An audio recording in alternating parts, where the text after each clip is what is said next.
Hello everyone, welcome to UPSC Akhada. आज हम बात करेंगे मेंस आंसर राइटिंग के बारे में कि जो बच्चे इस बार मेंस दे रहे हैं उनको कैसे क्या अप्रोच करनी चाहिए और जो नेक्स्ट ईयर देंगे उनकी क्या अप्रोच होनी चाहिए, क्योंकि अल्टीमेटली आंसर राइटिंग तो आपको देखो करनी पड़ेगी, चाहे आप इस साल दो या अगले साल दो मेंस। तो अगर बात करें आंसर राइटिंग की,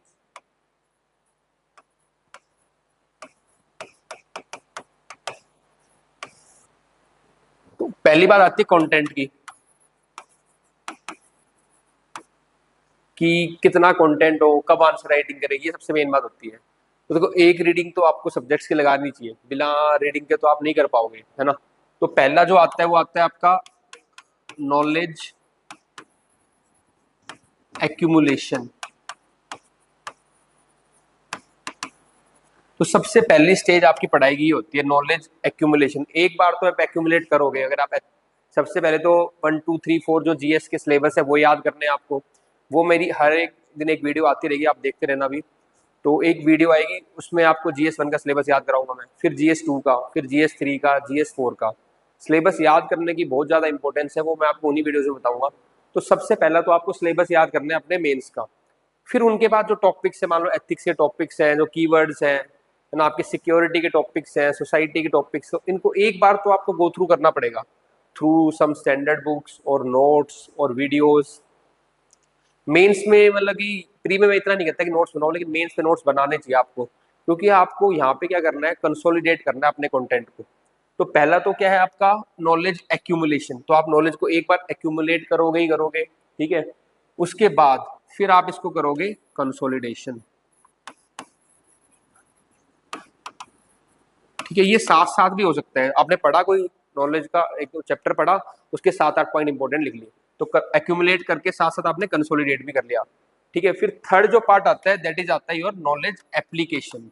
यहाँ पे आंसर राइटिंग का रोल आता है कि नॉलेज को आपको अप्लाई करना है, ठीक है। तो एक्यूमुलेशन से हमें कहाँ जाना है, फिर कंसोलिडेशन पे और फिर एप्लीकेशन पे। अब कई लोग क्या करते हैं, साथ साथ ही करते चलते हैं कि नॉलेज उन्होंने क्या किया, एक्यूमुलेट किया, कंसोलिडेट किया और आंसर राइटिंग स्टार्ट कर दी टॉपिक वाइज, ठीक है। इसीलिए यहाँ पे आपके चाहे सेक्शनल टेस्ट हो गया या आपके डेली आंसर राइटिंग प्रोग्राम हो गया, वो आपको हेल्प करेगा। दूसरा, कई लोग होते हैं जो पहले पूरा पढ़ेंगे, ठीक है, और फिर वो आंसर राइटिंग स्टार्ट करेंगे, फिर एक साथ आंसर लिख लेते हैं। दोनों अप्रोच अपनी अपनी जगह ठीक है, क्योंकि उससे फिर इंटर रिलेशनशिप भी डेवलप हो जाता है। और पहली वाली अप्रोच जिसमें आप डेली लिख रहे हो, उससे आपका एक टॉपिक वाइज आपकी स्ट्रेंथन हो जाती है, आपके नॉलेज भी, और आपको गलतियां माइन्यूटली पता चल जाती है कहाँ पे लैग कर रहे हो। तो दोनों आप कर सकते हो, लेकिन मेरा मानना है कि टॉपिक वाइज ठीक रहता है डेली आंसर राइटिंग प्रोग्राम, जो कि नेक्स्ट ईयर के लिए प्रिपेयर कर रहे हैं। और जो इस साल पेपर दे रहे हैं वो थोड़ा सेक्शनल टेस्ट या फिर अपनी टेस्ट सीरीज की तरफ जाएं, ताकि उनको अब आने वाले 70 80 दिन के अंदर तैयारी करनी है अपनी सारी। तो अब होता क्या है कि गलती जो तैयारी में हम क्या कर देते हैं, हम इसी में रह जाते हैं, नॉलेज एक्यूमुलेशन में। अगर आप इसी में रह जाओगे नॉलेज एक्यूमुलेशन में, तो फिर आप एप्लीकेशन पे कभी आ ही नहीं पाओगे। बहुत ही कम लोग होते हैं जो नॉलेज एक्यूमुलेट कर लेते हैं या फिर कंसोलिडेट कर लेते हैं और विदाउट आंसर राइटिंग करे पेपर पास कर लेते हैं। लेकिन लार्जली अधिकतर हमने देखा है कि जो बच्चे आपकी आंसर राइटिंग नहीं कर पाते हैं वो पेपर में भी नहीं लिख पाते, क्योंकि आप देखो, मैंने खुद 5 मेंस लिखे हैं सिविल सर्विस के। तो जो आदत यहाँ पे होती है ना आपकी नोट्स बनाते वक्त, वही आदत आपकी वहां पे रिफ्लेक्ट होती है। अगर मैं यहाँ पे हैंड राइटिंग साफ नहीं लिख रहा हूँ, तो मैं वहां मेंस में भी नहीं लिखूंगा। तो आपको ये बातें भी ध्यान रखनी है, बेसिक की जो बातें आप यहाँ पे अपने नोट्स से बना रहे हो, वैसी हैंड राइटिंग, वही लैंग्वेज, वही कीवर्ड्स, वही आपके मेंस में रिफ्लेक्ट होंगे। तो आपको आंसर राइटिंग करना बहुत जरूरी है, ठीक है। थोड़ा अपना जो टॉपिक पढ़ा एकदम से स्टार्ट वैसे भी नहीं करो। एक तरीका और है, एक लेवल आने के बाद, कि आप क्या करते हो कि कुछ टॉपिक्स हो गए, जैसे मान लो वर्ल्ड हिस्ट्री है, तो उसमें जरूरी नहीं है कि आप नॉलेज एक्यूमुलेट करो, एक हफ्ता खराब करो। वहां पे आप सीधी आंसर राइटिंग कर सकते हो। पोस्ट इंडिपेंडेंस है, आपने कुछ क्वेश्चन पढ़ लिए लैंड रिफॉर्म्स के या इमरजेंसी से रिलेटेड, इमरजेंसी काफी न्यूज में है ना। तो उससे रिलेटेड अगर आपने क्वेश्चन पढ़ लिया, और फिर वो आप क्या कर सकते हो, सीधा उनके जो भी आपको आता है आपने लिखा, फ्रेम हुआ, ठीक है, नहीं तो मॉडल आंसर से आपने कंटेंट डेवलप कर लिया। तो ये भी एक तरीका होता है, इसको रिवर्स इंजीनियरिंग बोल लो, है ना। तो ये भी एक तरीका है, इससे आप अपनी डेवलप कर सकते हो, मेंस की तैयारी कर सकते हो। लेकिन सब में ये चीज नहीं चल अप्लाई होती, कुछ चीजें आपको पढ़नी पड़ेगी, फिर आंसर राइटिंग करनी पड़ेगी, और कुछ चीजें में आपको आप डायरेक्टली भी अपने मॉडल आंसर से कर सकते हो अप्लाई। अब दूसरी बात है कि आंसर राइटिंग करते हो क्या किन बातों का ध्यान रखना चाहिए। कोई भी हो, देखो, अगेन आंसर राइटिंग एक आर्ट है ना, और एक प्रोसेस है, मैं कहूंगा कि कोई भी आज आपको लग रहा है कि मेरी आंसर राइटिंग तो कुछ है ही नहीं, मैं तो थॉट ही नहीं आ रहा, मेरे को याद ही नहीं आ रहा सर, मेरा पेन नहीं चल रहा है, ये आपके साथ नहीं है, मैक्सिमम बच्चों के साथ होता है। लेकिन ये मैंने कहा एक प्रोसेस है। कैसे प्रोसेस है आंसर राइटिंग? सबसे पहले आप पुअर आंसर लिखते हो, फिर आप एवरेज आंसर लिखते हो, ठीक है, या बिलो एवरेज लिखते हो मान लो पहले, फिर आप एवरेज लिखोगे, फिर आप गुड लिखोगे, फिर आप उससे और इंप्रूव करोगे, बेटर करोगे, फिर आप एक्सीलेंट लिखोगे। तो ये जो प्रोसेस है ना, पुअर से लेके आपका एक्सीलेंट तक, ये एक जर्नी है, ये आपको ट्रेवल करनी पड़ेगी। आप यहाँ पे हो अभी, तो आप, कई बच्चे थोड़ा लिख लेते हैं वो एवरेज पे आते हैं, जो और मेहनत करते हैं, इंप्रूवमेंट करते हैं, वो फिर फाइनली एक्सीलेंट पे आते हैं। तो यहाँ से यहाँ तक आपको आना पड़ेगा। ऐसे अपने आप नॉलेज पढ़ पढ़ के नहीं होएगा। मैं इतनी बार हर बार देखता हूँ बच्चों को, वो यहाँ पे रह जाते हैं बस, एक्यूमुलेशन वाली जो हमने बात की थी ना, एक्यूमुलेशन। तो नॉलेज को एक्यूमुलेट ही करते रह जाते हैं, फिर आएगी कंसोलिडेशन। कुछ लोग कंसोलिडेट कर लेते हैं, तो जो थोड़ा कंसोलिडेशन करते रहते हैं वो थोड़ा एवरेज के आसपास कुछ आंसर लिख लेते हैं। फिर जो उसको अप्लाई करते हैं और रिपीटेडली करते हैं, तो वो फिर यहाँ पे आ पाते हैं, जो अप्लाई करेंगे, एप्लीकेशन करेंगे अपनी नॉलेज का थ्रू रेगुलर आंसर राइटिंग। ये नहीं एक बार लिख लिया, दो बार, रेगुलर करो, बार बार इंप्रूवमेंट करो, तब ये आप इस लेवल पे आओगे, एक्सीलेंट वाले लेवल पे। तब आप मान, देखो, या तो मेरा मानना है, या तो हमें तैयारी नहीं करनी चाहिए, है ना। मैंने ऐसे कहते कि if you don't have competitive edge then don't compete ना, या फिर इसको डेवलप कर लो। So if you don't have competitive edge then इधर डेवलप इट और डोंट कम्पीट। क्योंकि आप, अगर आप आपको पता है ये चीज रिक्वायरमेंट है इस एग्जाम की, और आप उसको फुलफिल ही नहीं करना चाह रहे, आप इस जर्नी को ट्रेवल ही नहीं करना चाह रहे, तो क्या फायदा फिर तैयारी करने का? फिर अपना टाइम ही खराब कर रहे हो आप। तो फिर अगेन मैं बोलता हूँ, कुछ बच्चे होते हैं जो टाइम पास करते हैं, बस वो टाइम पास चले जाएगा, आपका टाइम भी पास हो जाएगा अच्छे से। लेकिन कुछ बच्चे होते हैं जो पेपर पास करना चाहते हैं, तो वो इस बात को समझ जाएंगे, यार ये मेरे को ट्रैवल करनी पड़ेगी जर्नी, मेरे को मेहनत करनी पड़ेगी इतनी, मेरे को आंसर लिखने पड़ेंगे, तब फिर आप उस पेपर पास वाली कैटेगरी में आओगे। तो ये हमें डिसाइड करना है कि हमें करना है, हमें नॉलेज एक्यूमुलेट ही करते रहना है, या हमें अप्लाई करना है थ्रू द आंसर राइटिंग। इस चीज का आपको ध्यान रखना है। तो अगेन अब ये बात समझ लो कि सबकी हालत यहाँ पे ही है, पुअर या एवरेज। अब वो इंप्रूव करेंगे, तो आपको भी इंप्रूव करना है, ठीक है। और वो होगा कैसे? Through answer writing. प्रोसेस मैंने आपको बता दिया, पहले एक्यूमुलेशन, फिर कंसोलिडेशन, फिर उसकी application through the answer writing. अब बात आती है कि आंसर लिखते वक्त किन किन बातों का ध्यान रखना है, कैसे हम स्टार्ट करें, क्या करें। देखो, जब भी आपके सामने क्वेश्चन आते हैं, ये मान लो कोई भी क्वेश्चन है, तो उसमें सबसे पहले इंपॉर्टेंट बात है अंडरस्टैंडिंग द क्वेश्चन। क्योंकि क्वेश्चन कई बार क्या आ रहे हैं, मल्टी लेयर्ड आ रहे हैं।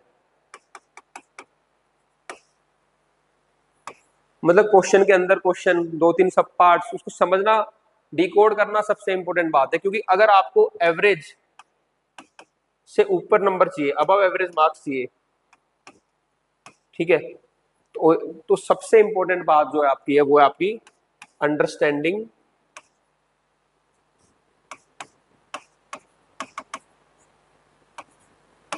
The demand of question. सबसे पहला ये बात आएगा कि क्वेश्चन कहना क्या चाह रहा है, सबसे पहले उसको समझो। क्वेश्चन को एक बार पढ़ो, दो बार पढ़ो, उसको डिसाइफर करो। अगर इंग्लिश में समझ नहीं आ रहा, हिंदी में पढ़ लो, कोई दिक्कत नहीं है, पर क्वेश्चन को समझ लो, ठीक है।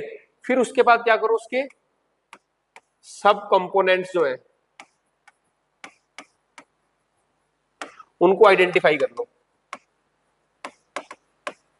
पहले क्वेश्चन की सेंस समझा, फिर उसके अंदर अंडरलाइन किया उसका सब कंपोनेंट की, ये तीन चीज पूछ रहा है इसके अंदर, कॉजेज पूछ रहा है, इम्पैक्ट पूछ रहा है, गवर्नमेंट के एफर्ट पूछ रहा है, क्या पूछ रहा है, तो उसके कंपोनेंट्स को अंडरलाइन करके आप उसके सब कंपोनेंट आइडेंटिफाई कर लो।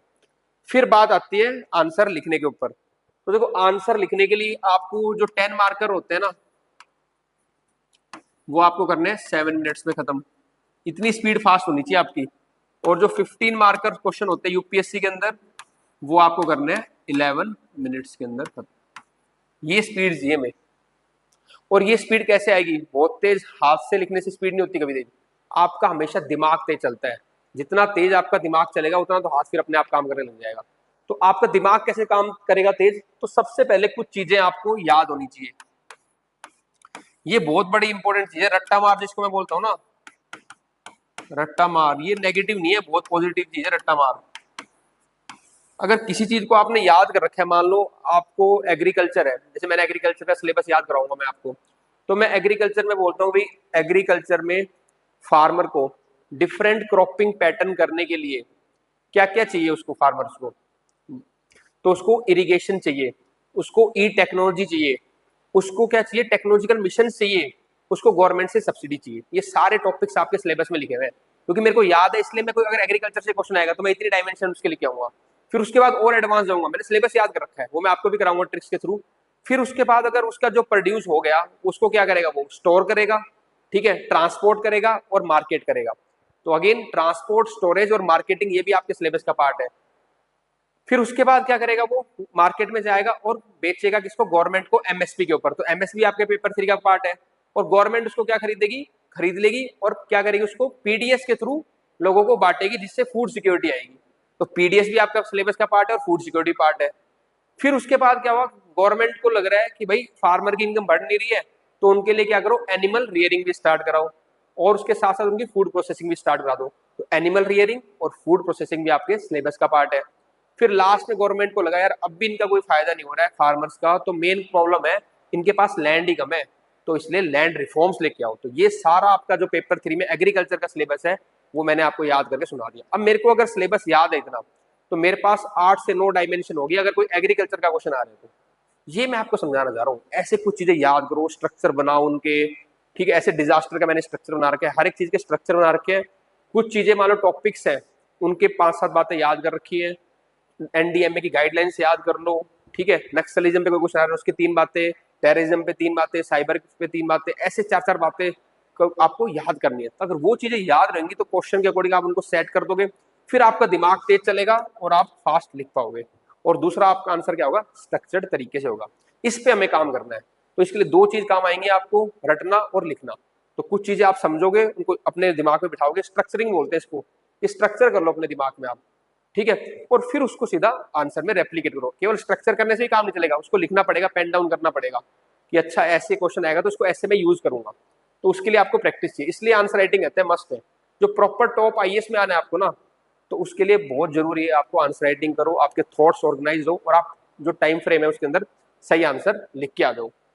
देखो गलती क्या होती है, आप बहुत सारे जो रैंक बनाए या टॉपर्स हैं उनको आप ये देखना, कभी भी आप देखना बहुत ज्यादा एक्स्ट्रा ऑर्डिनरी, वो ऐसे नहीं होगा बहुत ज्यादा एक्स्ट्रा ऑर्डिनरी किताबें या रिसर्च पढ़ के आ रहे होंगे, वो लिमिटेड चीज होंगी, उन्हीं को बार बार पढ़ के उसको इवनली डिस्ट्रीब्यूट किया उन्होंने। क्योंकि यहाँ पे जो वर्ड आता है ना वो आता है बैलेंस, उन्होंने बैलेंस किया हर चीज में। बैलेंस किस किस में, बैलेंस आपके ऑप्शनल और जीएस में, बैलेंस आपके 1 2 3 4 पेपर्स में, बैलेंस आपके एसए और पेपर, सब चीज में मार्क्स उनके सब में अच्छे अच्छे मार्क्स आ रहे हैं। तो ये यहाँ पे बैलेंस वर्ड इंपॉर्टेंट है। हम लोग क्या करते हैं, मान लो कोई डिफेंस पॉलिसी आ गई कोई, ठीक है, या कोई ऐसा रिसर्च हो गया तो उसका पूरा पेपर ही पढ़ दिया 120 पेज का। अरे इतना नहीं पढ़ना है हमें, उसका क्रक्स देख लो, 3-4 पॉइंट, काम खत्म। तो इस बात पे ध्यान रखो, हम बहुत ज्यादा रिसर्च करने बैठ जाते हैं कि हमारे मार्क्स मेंस में अच्छे आएंगे। मेंस में मार्क्स रिसर्च से नहीं आते, रिसर्च के तो 1-2 पॉइंट निकाल लो, मेंस में मार्क्स आएंगे। सबसे पहली कंडीशन मैंने आपको बता दी है कि आप क्वेश्चन की डिमांड समझो, और दूसरी कंडीशन है complete the paper, paper completion, सारे पेपर कंप्लीट करने हैं, उसको बोलते हैं बैलेंस। ऑप्शनल के भी, जीएस का भी, एसए को भी ढंग से लिखना है, तो पेपर कंप्लीशन भी करना है। ये नहीं 2 टॉपिक अच्छे से पढ़ लिए बाकी 18 टॉपिक आ ही नहीं रहे, या 15 टॉपिक ढंग से पढ़ लिए 5 टॉपिक आ ही नहीं रहे, तो बैलेंस वहां पे मिस हो जाएगा। तो क्योंकि देखो रिसर्च करना, डीप पढ़ना या 10-12 सोर्स रेफर करना कोई बुरी बात नहीं है, लेकिन एग्जाम में उतना याद नहीं होगा। पेपर आपके पास 7 है जिनके मार्क्स काउंट होने हैं मेंस के अंदर, तो उनमें बैलेंस करना बहुत इंपॉर्टेंट बात है। तो इसीलिए आप क्या करो, पेपर कंप्लीट करने के लिए हमें यही तरीका होता है कि हम आंसर राइटिंग करें, अपनी कुछ लिमिटेड चीजों को याद कर लें, बहुत ज्यादा रिसर्च में ना जाए, लेकिन हाँ अपना जो सिलेबस है उसके टॉपिक्स कंप्लीट करके रखें ताकि हमारा पेपर भी कंप्लीट हो। तो जो थर्ड बात थी आपकी वो होगी पेपर कंप्लीशन। फर्स्ट क्या था, understanding the demand of the question. Second क्या था आपका, आप स्ट्रक्चर में देखोगे, डिवाइड कर लोगे क्या क्या उसके सब पार्ट्स हैं क्वेश्चन के, वो आप एड्रेस करोगे। फिर अगेन एक अप्रोच है कि पेपर कंप्लीशन आपको पूरा करना है। अब क्वेश्चन लिखते वक्त उसमें क्या करना है, वो फिर जो आपने सब हेडिंग आइडेंटिफाई की थी उन्हीं को आप बॉक्स बना के लिखोगे, ठीक है। तो पहले तो सबसे पहले अगर पेपर की बात करें क्वेश्चन लिखने की, तो क्वेश्चन में सबसे पहले आपको करना है इंट्रोडक्शन, बॉडी और कंक्लूजन, कंक्लूजन या फिर वे फॉरवर्ड। तो देखो इंट्रो में क्या होगा आपका, या तो कोई आपने डेफिनेशन लिख दी या कोई डेटा हो गया। अब इंट्रो भी बच्चे मिस कर देते हैं कई बार। इंट्रो में कई बार आप अगर देखो कुछ नहीं आ रहा है फिर तो जो आता है वो लिखो, लेकिन आप सोचो, थोड़ा दिमाग लगाओ, इंट्रो को कॉन्टेक्स्ट के अकॉर्डिंग सेट करो कि क्वेश्चन पूछ क्या रहा है। ठीक है ना, अगर वो कुछ ऐसी चीज पूछ रहा है जिसमें बेनिफिट्स और उसके नुकसान या चैलेंजेस दोनों बताने हैं, तो इंट्रो में उसकी झलक दो, आप सीधा उसकी डेफिनेशन मत लिख दो। ठीक है ना, तो अगर कॉन्टेक्चुअल स्पेसिफिक आप इंट्रो कर दोगे तो कहीं ना कहीं आपको एज मिलेगी, अदरवाइज कुछ नहीं आ रहा है फिर तो आप डेफिनेशन या डेटा जो आ रहा है वो लिख दो। ठीक है, और बात क्या है बॉडी में, तो बॉडी में क्या करना है आपको, जो भी आपकी सब हेडिंग थी, तो मान लो आपको 3 सब हेडिंग मिली है क्वेश्चन के अंदर, तो तीनों को सब हेडिंग को डालो बॉक्स में ऐसे, और सभी के अंदर 1 2 3 जितने पॉइंट्स आते हैं आपको उतना उसको पॉइंट्स, ये तरीका होता है बॉडी लिखने का। ये पूछा हुआ ये लिखा सब हेडिंग उसमें, फिर 1 2 3 4 5, फिर अगला 1 2। अब एग्जामिनर को लगेगा यार इस बंदे ने 15 पॉइंट लिख दिए 10 नंबर क्वेश्चन में, या 10 नंबर क्वेश्चन में 8 पॉइंट लिख दिए, तो क्या नंबर काटू उसके में। तो साइकोलॉजिकल इंपैक्ट पड़ता है सब हेडिंग। फिर वो देख भी रहा है यार जो क्वेश्चन में था ना, जो क्वेश्चन लिखा हुआ है उसी की सब हेडिंग बनाई है इसने, तो क्वेश्चन में जो टर्म्स है उन्हीं की सब हेडिंग बना हुआ, तो उसको लगेगा इसने ये पार्ट भी एड्रेस किया, ये पार्ट भी एड्रेस किया, ये पार्ट भी एड्रेस किया है। क्योंकि मान लो कोई 10 मार्क्स का क्वेश्चन होता है तो वो उसने डिवाइड कर रखा होगा, पहला पार्ट 2 नंबर का है, दूसरा 4 का है, तीसरा 4 का है, 4, तो ये 4 नंबर में से देगा आपको, इसमें 4 नंबर से 2 नंबर से देगा। कई लोग क्या करते हैं इस पार्ट को ही मिस कर देंगे, ये पार्ट एड्रेस ही नहीं करेंगे, तो उसकी मार्किंग तो 6 मार्क्स में से होगी ना फिर। अब 6 में से कितना मिलेगा, मान लो 2 मिल गया, 2.5 मिल गया। ये बात इसलिए जरूरी है कि सारे सब पार्ट एड्रेस करो। ठीक है, और उनको 1 2 3 4 5 सब हेडिंग में डाल के नंबरिंग डाल के फिर लास्ट में आ जाओ कंक्लूजन या वे फॉरवर्ड। कभी समरी देनी है, कुछ बताना है तो आप कंक्लूड कर लो। अदरवाइज जो प्रॉब्लमेटिक क्वेश्चंस है, मतलब कि इन द सेंस ऐसे क्वेश्चंस जिसमें आपको कोई प्रॉब्लम बता रखी है देश की या कोई चैलेंज है, उसको आप सॉल्यूशन की बताओ कि इंडिया लेवल पे, वर्ल्ड लेवल पे, लोकल लेवल पे कोई हमने कोई रास्ता निकाला या निकाल सकते हैं, तो वो दो आप वे फॉरवर्ड के अंदर, लास्ट में वे फॉरवर्ड। देखो एज ए सिविल सर्वेंट आपसे एक्सपेक्टेड है कि आप प्रॉब्लम्स का सॉल्यूशन बताओगे। प्रॉब्लम्स तो है ही, देखो गवर्नमेंट को पता है, देश को पता है प्रॉब्लम है, अब आप उनका क्या सॉल्यूशन निकाल रहे हो, तो वो 1 2 3 4 करके अपने सॉल्यूशन लिख देना वे फॉरवर्ड के अंदर। तो कंक्लूजन कहाँ लिखना है, वे फॉरवर्ड कहाँ लिखना है, ये भी मैंने आपको बता दिया। जहाँ समराइज करना है वहाँ कंक्लूजन लिख दो, कई बार टाइम नहीं होता 2 लाइन में कंक्लूड करो, हिस्ट्री के क्वेश्चन होंगे मान लो उनमें कंक्लूड कर दो। ठीक है, लेकिन जहाँ पे कोई चैलेंजेस है, मान लो इंटर स्टेट वाटर डिस्प्यूट है ना, रिवर वाटर डिस्प्यूट है, तो उसमें ये प्रॉब्लम है ना, तो इसका आप सॉल्यूशन सजेस्ट करोगे, नहीं पूछा तब भी दे दो वे फॉरवर्ड कि यहाँ पे ऐसे ऐसे कर सकते हैं, या नीति आयोग ने ये कहा है, या फिर पंछी कमीशन ने ये कहा है, तो ऐसे आप कोई कमीशन का कोट करके आप वे फॉरवर्ड दे सकते हो। ये तरीका हो गया आपका बॉडी का आंसर राइटिंग का। अब देखो इसमें 2 3 बातें आपको जो ध्यान रखनी है ना, एक तो हो गया आपका सबसे पहली बात जो आंसर लिखते हुए ध्यान रखनी है वो है कीवर्ड्स। इसीलिए फिर वो रट्टा मार वाली चीज आपको काम आएगी यहाँ पे। मैंने देखा गया है कि इतने स्टूडेंट मैंने गाइड किए हैं, जब मैं किसी स्टूडेंट से बात करता हूँ, मैं उस पर कोई टॉपिक बोल रहा हूँ, अगर उस पर वो 4 5 पॉइंट बता पा रहा है, मैंने देखा गया अधिकतर वो बच्चे सिलेक्ट हो जाते हैं। तो आपसे ये है, आपसे कोई भी कुछ पूछ रहा है मान लो, तो अगर आप उस पर 4 5 पॉइंट बता पा रहे हो, यानी कि आपके दिमाग में स्ट्रक्चर बना हुआ है इसका, तो इतना बहुत ज्यादा नहीं पढ़ना है, लेकिन हर टॉपिक के 5 से 6 पॉइंट आपके पास 4 5 पॉइंट होने चाहिए, वो भी सटीक विद कीवर्ड्स। तो कीवर्ड्स पे ध्यान रखो। एनवायरमेंट का कोई क्वेश्चन आ रहा है, ग्रीन जीडीपी हो गया, ग्रीन इकोनॉमी हो गया, मतलब ईआईए हो गया, ऐसे जो एनवायरमेंट से रिलेटेड है। सोसाइटी का क्वेश्चन हो गया, सोशल स्ट्रेटिफिकेशन, कास्ट, ठीक है, एथिकल कॉन्फ्लिक्ट्स, तो इस तरीके के जो सोसाइटी से रिलेटेड टर्म्स है वो आनी चाहिए उसमें आपके। ठीक है, एथनिसिटी, तो ग्लोबलाइजेशन, ये सोसाइटी का सिलेबस है हमारा और उसी के टॉपिक्स है, तो topic wise keywords, question wise keywords वो आपके आंसर में आने चाहिए आपके। तो सबसे पहली बात तो जो आपके आंसर में इंपॉर्टेंट चीज है, एक बंदा नॉर्मल आंसर लिख रहा है कीवर्ड्स से लिख रहा है, तो कीवर्ड्स के वाले को ज्यादा मार्क्स मिलने हैं। दूसरा बात आती है आपकी, आती है प्रेजेंटेशन। प्रेजेंटेशन में 2 3 बात है। सबसे पहली बात तो हैंड राइटिंग। देखो हैंड राइटिंग ऐसे भी नहीं बहुत अच्छी चाहिए, लेकिन हमेशा देखा गया है कि अच्छी हैंड राइटिंग अगर होगी ना आपकी, तो लेजिबल होगी, पढ़ने लायक होगी, तो वो मतलब कि एक बेटर चांस है कि आपका सिलेक्शन हो जाएगी। एग्जामिनर को इतना जोर नहीं आएगा, उसको मेन मेन चीजें उसको आपको दिख जाएंगी। हैंड राइटिंग पे बहुत काम करो अपना, सिंपल अच्छी साफ हैंड राइटिंग। कई लोग छोटे छोटे लिख देते हैं तो उनके पेज भी नहीं भरते, थोड़ा गैप दो उसको, थोड़ा खुला खुला लिख लो, स्पेस दे दो, ताकि आपके पेजेस भी भरे। ये सेंस ऑफ, एक जरूरी नहीं पेज भर के आने सारे, लेकिन अच्छा लगता है ये सारी शीट भरी हुई है, तो अपना खुला खुला स्पेस मैनेजमेंट करो। ठीक है, सेकंड चीज आएगी उसमें, फिर अंडरलाइन भी कर लो। अंडरलाइन, क्योंकि जो सब हेडिंग मेन थी उनको तो आपने बॉक्स में बना दिया था, जो मेन सब हेडिंग थी, जो मेन सब हेडिंग है उनको बॉक्स में बना दो। ठीक है, और बाकी कुछ इंपॉर्टेंट पॉइंट है उनको अंडरलाइन जरूर करो। तो अंडरलाइन का भी ध्यान रखना है। और थर्ड है डायग्राम्स। ठीक है, इसमें आप दोनों कर सकते हैं हम, डायग्राम्स भी और फ्लो चार्ट भी। तो फ्लो चार्ट बना लो या आप डिफरेंट डायग्राम्स भी बना सकते हो। ठीक है, तो अब ये देखो फ्लो चार्ट बनाने का पर्पस क्या है आपका। फ्लो चार्ट कितने टाइप्स के हो सकते हैं, ये भी मैंने वीडियो बना रखी है, आप देख सकते हो यूट्यूब पे, अलग अलग डिफरेंट टाइप्स के। तो मेन जो आपके एफर्ट होने चाहिए वो होना चाहिए ब्रेकिंग द मोनोटोनी। आप कभी किसी की कॉपी उठा के देखना, 20 के 20 क्वेश्चन में अगर आपने लिख रखा होगा सारे क्वेश्चन एक जैसे लिख रखे होंगे, कितनी बोरियत आएगी कॉपी चेक करने में। आपने एक दो क्वेश्चन में वर्ड्स लिखे, अगले क्वेश्चन में एक आपने फ्लो चार्ट बना दिया, उससे अगले क्वेश्चन में एक इंडिया का मैप बना दिया, फिर अगले क्वेश्चन एक दो आंसर लिखे, फिर एक दो मैप बना। तो मेन बात क्या है, एक मोनोटोनस नहीं होना चाहिए आपका आंसर।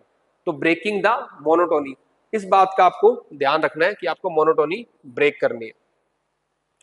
तो ये प्रेजेंटेशन पे काम करना है आपको, कीवर्ड्स पे काम करना है। ठीक है, अगेन रिटेंशन का मैंने बता दिया, अगर आप रिटेन करोगे तो इन पे आप आपके अच्छे मार्क्स आ जाएंगे। फिर ये सारी चीजें कैसे आपकी फाइनली आपकी कंक्लूड होंगी with the answer writing. Answer writing के दो तीन फायदे हैं। एक तो आपके थॉट्स जो है वो स्ट्रक्चर्ड हो जाते हैं। अच्छा, बहुत सारी चीजें आपके पास 5-7 चीजें आ जाएंगी लिमिटेड, जैसे यही मेरे को पढ़ना है, यही लिख के आना है। तो आपके थॉट स्ट्रक्चर हो जाते हैं, कुछ एडिशनल इंफॉर्मेशन मिल जाती है आपको मॉडल आंसर में। थर्ड, आपको अपनी असलियत पता चल जाती है कि आप कितने पानी में हो। पढ़ तो आपने बहुत लिया, ठीक है, क्या आप उसको लिख पा रहे हो, नहीं लिख पा रहे हो। तब आपको पता चलेगा यार मैं तो वहाँ पे हाथ पांव फूल जाते हैं, वहाँ मेरा दिमाग स्टक हो जाता है, वहाँ तो समझ ही नहीं आ रहा होता है, वहाँ मेरा पेपर पूरा नहीं होता है, वहाँ जितना मैं पढ़ता हूँ वो तो लिख ही नहीं पाता हूँ, मैं तो वही चीजें लिख पाता हूँ जो मैं बार बार बोलता रहता हूँ। तो फिर आपको अपनी लैंग्वेज पे, अपने बात करने पे, क्या वर्ड्स यूज कर रहे हो, कितना कन्वर्ट, सब पे काम करना पड़ेगा। तो ये आपको एक रियलिटी चेक देता है आंसर राइटिंग। आंसर राइटिंग इसीलिए मस्ट है। ठीक है, अब इसको इंप्रूव करने के लिए हमने भी एक प्रोग्राम निकाल स्टार्ट किया हुआ है। ठीक है ना, मैं ये नहीं कहता हमारे पास करो, आप कहीं भी करो, बट आंसर राइटिंग आपको करना बहुत जरूरी है।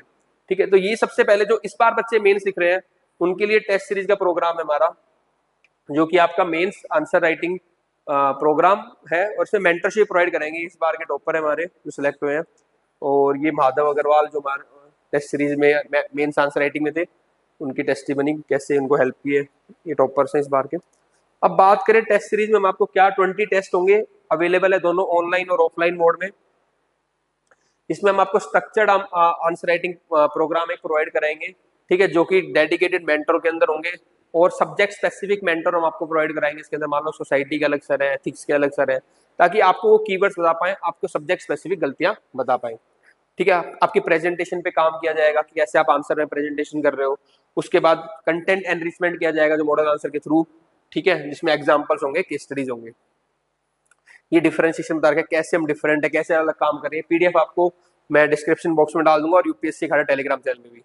अब शेड्यूल की बात करें तो इसमें हमने एसए के टेस्ट भी रखे हैं, और सेक्शनल टेस्ट हैं आपके, और फिर फुल लेंथ टेस्ट है।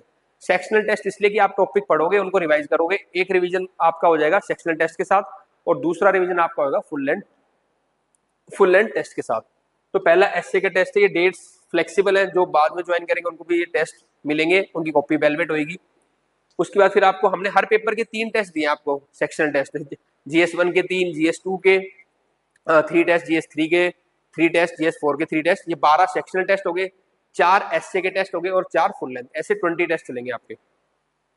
ये जीएस 2 का टॉपिक बता रखा है, ये टॉपिक पढ़ के आना है, फिर उसका टेस्ट देना है, ऐसे ही आपके सारे टेस्ट हो जाएंगे, फिर लास्ट में आपके फुल लेंथ टेस्ट आएंगे।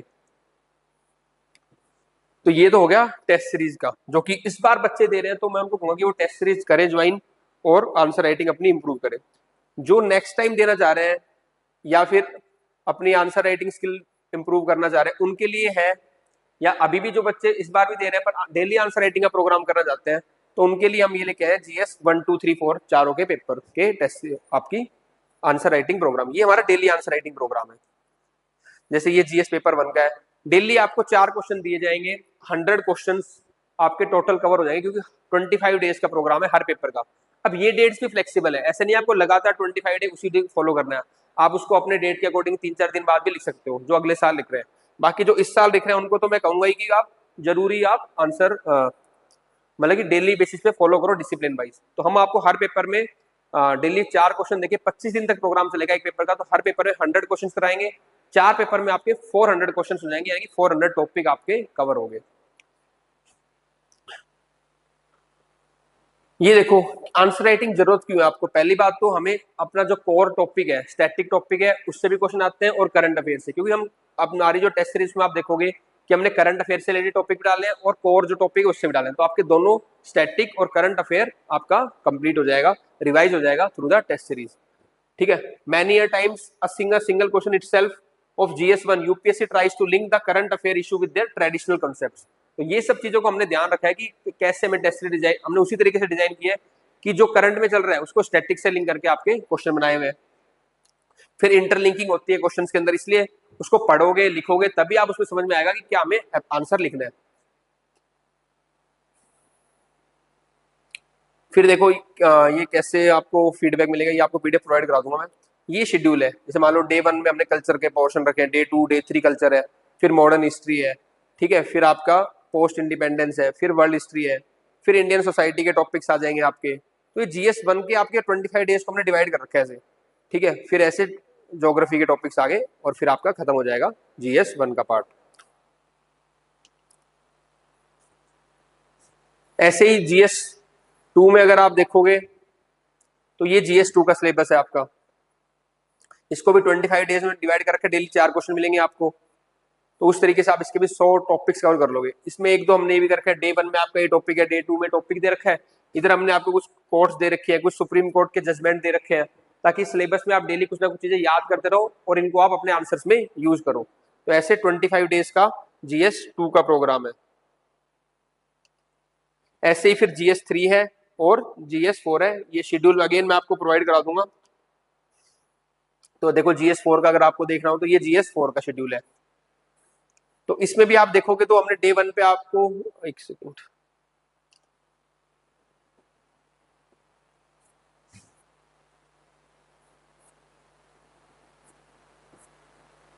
ये है GS4 का।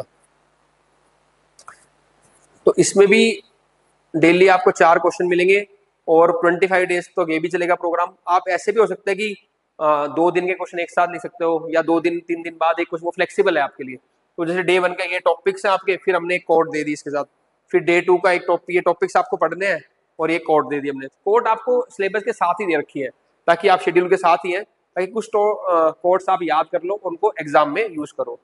ऐसे अलग अलग डे 25 डेज का प्रोग्राम है इसमें, और डेली 4 क्वेश्चन और 100 क्वेश्चन कवर हो जाएंगे। प्लस आपको 10 to 15 केस स्टडीज भी हम आपको देंगे इसके अंदर, ताकि आपकी केस स्टडीज की प्रैक्टिस भी हो। तो ये हमारा आंसर राइटिंग प्रोग्राम है और टेस्ट सीरीज है यूपीएससी मेंस के लिए।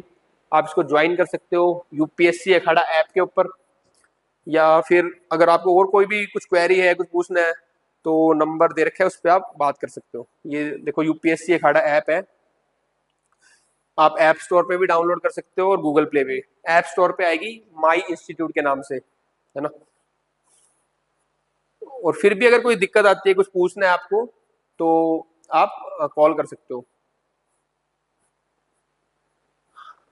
नंबर इस पे दे नहीं रखा, मैं आपको बता देता हूँ। तो जो iOS यूजर है, तो अगर आपको test series answer writing join करनी है तो यूपीएससी अखाड़ा ऐप है, आप यहाँ पे ज्वाइन कर सकते हो प्ले स्टोर पे। और iOS यूजर जो है वो माई इंस्टीट्यूट के नाम से ऐप आएगी, आप वो ऐप स्टोर से डाउनलोड कर सकते हो। रेड कलर का बैकग्राउंड होगा, व्हाइट हेड होगी, उस पर ORG कोड मांगेगा, वो डाल देना MGXPI। फिर भी अगर कोई इशू आता है, कोई दिक्कत आती है, तो आप इस नंबर पे बात कर सकते हो मेरे से,